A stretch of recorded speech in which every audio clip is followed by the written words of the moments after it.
Assalamualaikum warahmatullahi wabarakatuh. Saya Diah Istiawati.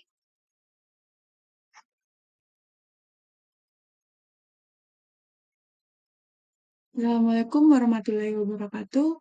Di sini saya akan mempresentasikan hasil final project Big Data Prediktif dengan judul Prediksi Kualitas Red Wine. Di presentasi kali ini ada beberapa agenda. Yang pertama, perkenalan, kemudian penjelasan latar belakang, penjelasan project, dan kesimpulan. Pertama-tama, perkenalkan nama saya Dia Yustiawati dengan NIM 21113834 dari kelas 21F01.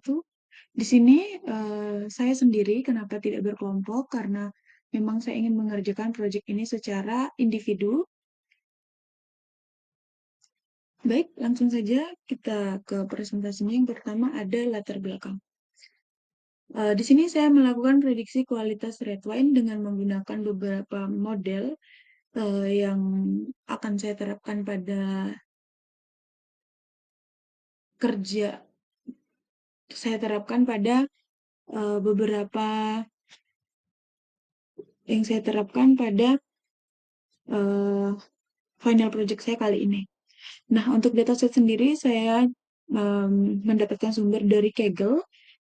Nah, di sini saya menggunakan beberapa model prediksi. Yang pertama yaitu Random Forest Classification, kemudian Support Vector Classifier, kemudian Logistic Regression.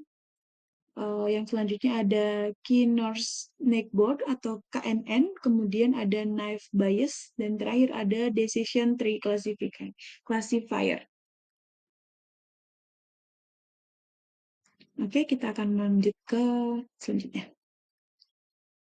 Nah, di sini ini adalah gambaran tentang alur-alur yang saya lakukan untuk mengerjakan final project saya. Yang pertama, start, di mana di sini kita mencari dataset, kemudian ada load data, di mana di sini kita melakukan import library yang akan kita gunakan di final project tersebut. Kemudian ada pre-processing data, di mana di sini kita mengidentifikasi kolom apa aja yang ada pada data tersebut, kemudian kita melakukan EDA, kemudian split data, dan terakhir ada model build dan evaluasi. Nah, di sini yang seperti saya jelaskan di awal tadi, saya menggunakan 6 metode prediksi atau model prediksi yang saya gunakan untuk menyelesaikan final project ini. Yang pertama ada load data. Nah, di mana di sini pada load data sendiri kita yang pertama melakukan import library, kemudian import dataset yang digunakan, kemudian melihat jumlah kolom dan baris data yang ada pada dataset tersebut. Nah, pada dataset ini saya mendapat beberapa informasi. Yang pertama, dataset ini terdiri dari 1599 baris, kemudian ada 12 kolom. Dengan tipe data yang ada pada dataset ini rata-rata menggunakan float, dan untuk quality sendiri menggunakan integer seperti itu. Oke, di sini selanjutnya ada reprocessing data. Nah, reprocessing data ini kita melihat apa aja sih data yang hilang, dan ternyata dari hasil reprocessing data yang saya lakukan pada dataset ini tidak ada data yang hilang. Kemudian di sini saya juga melihat list-list kolom yang ada pada dataset tersebut, mulai dari fixed acidity, kemudian volatile acidity, citric acid, kemudian residual sugar, calories, kemudian free sulfur oxidate, total sulfur dioxidate, kemudian ada density, pH, sulfates, alkohol, dan quality. Nah, di sini saya juga melakukan melabeli fitur quality, di mana ketika di atas angka 5 itu menjadi 1 yang artinya bagus, kemudian yang di bawah angka 5 itu menjadi 0 yang artinya buruk. Pada lembar kerja saya sudah sangat terlihat jelas, nanti mungkin bakal saya perlihatkan seperti itu. Nah, selanjutnya di sini ada EDA, di mana EDA ini melakukan yang pertama saya melakukan korelasi antar figur yang ada pada dataset tersebut. Kemudian ada eh, bagaimana pengaruh alkohol pada kolom quality yang ada pada eh, dataset tersebut. Saya di sini menggunakan dua variabel, yaitu yang paling penting yaitu alkohol dan quality, karena di sini saya akan mencari akan memprediksi kualitas red wine tersebut. Gitu. Nah, ternyata dari hasil ED yang saya lakukan, kemudian eh, pengaruh alkohol pada kolom quality sendiri ternyata sangat besar, di mana bernilai 0,48. Dan di sini quality merupakan, eh, mohon maaf, alkohol merupakan variabel yang paling tinggi dan yang paling dibutuhkan dalam pembuatan red wine tersebut. Dalam EDA ini, saya juga melakukan pengecekan rata-rata pada kolom quality dan alkohol karena saya memprioritaskan dua variabel tersebut yaitu alkohol dan quality. Kemudian melihat bagaimana pencairan data dari quality dan alkohol.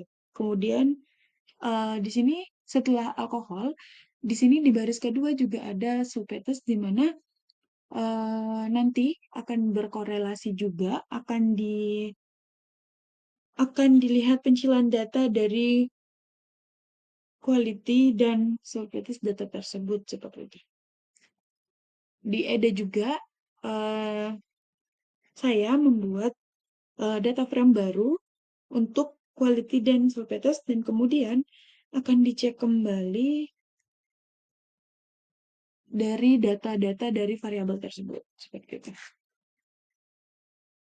Selanjutnya di sini ada split data, di mana split data ini saya gunakan untuk melihat akurasi yang akan melihat akurasi yang ada, yang akan melihat akurasi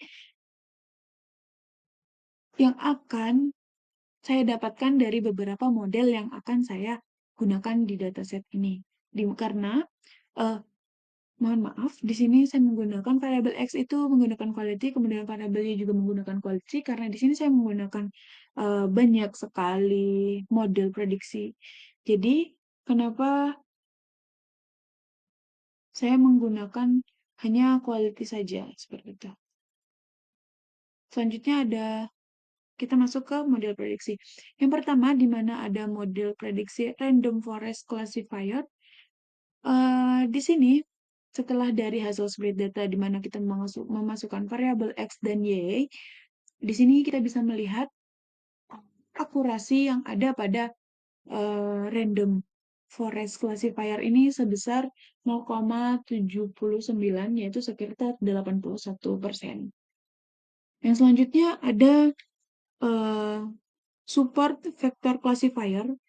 Di sini juga setelah mensubstitusi dari hasil split data tadi, saya mendapat akurasi sebesar 0,78%.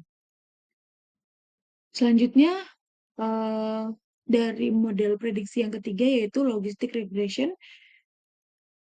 di mana di sini kita mendapat akurasi sebesar 0,78%. Seperti itu. Yang keempat, ada model prediksi KNN atau K-Nurse Snakeboard. Itu. Di sini saya mendapat akurasi sebesar 0,76%. Kemudian selanjutnya di sini ada eh, model prediksi yang saya gunakan yaitu naive Bayes, di mana hasil prediksi akurasinya cuma mencapai 0,74 akurasi seperti itu. Kemudian yang terakhir ada decision tree classification, di mana pada model prediksi kali ini akurasinya hampir sama dengan naive Bayes tadi sebesar 0,74%. Nah, tadi dari beberapa hasil eh, kerja final project yang saya lakukan, hasil prediksi yang saya lakukan dengan beberapa metode yang saya gunakan, mulai dari random forest classification, kemudian ada support vector classifier, kemudian ada logistic regression, ada KNN juga, kemudian dilanjutkan dengan naive Bayes, dan terakhir ada decision tree classification. Dapat kita simpulkan bahwa yang mendapat akurasi paling besar untuk prediksi kualitas red wine yang saya lakukan ini jatuh kepada metode model prediksi random forest classification di mana mendapat nilai sebesar 81% dengan kualitas terbaik eh,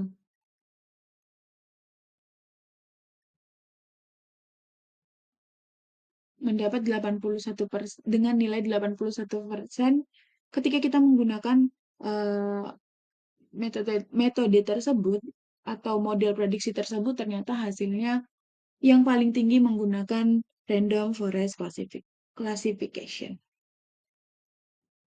Oke, sekian presentasi dari saya. Kurang dan lebihnya mohon dimaafkan karena saya juga manusia. Kemudian em,